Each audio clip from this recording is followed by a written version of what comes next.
President Syngman Rhee and Volodymyr Zelensky.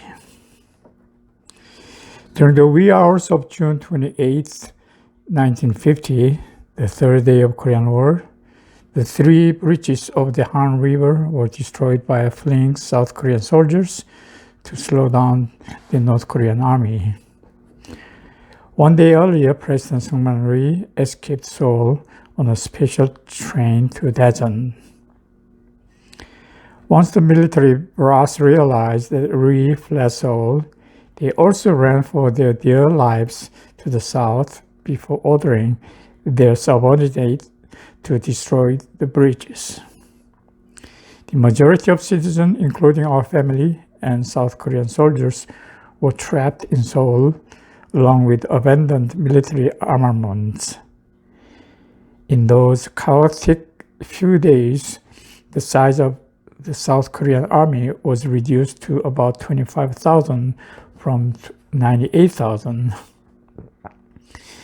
In the end, Rhee and his cronies were able to find a scapegoat for the fiasco in Colonel Choi Chang-sik, a military engineer. He was quickly executed in Busan. 12 years later, in 1964, Choi's widow appealed for a new trial, in which he was found innocent posthumously.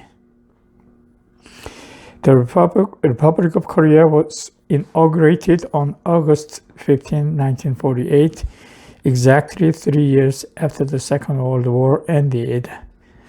Syngman Rhee was the first president. His administration, which lasted for 12 years, had never been popular. The country suffered from dismal economy, political separation, and rampant corruption. Subsequent to the so-called 419 revolution initiated by university students, Rhee had to flee again, this time to Hawaii. He died of a stroke in 1965 at the age of 90.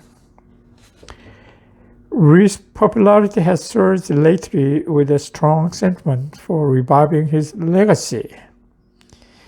However, I cannot stop comparing his presidency with that of the current Ukrainian President Zelensky, albeit they were at different times and places.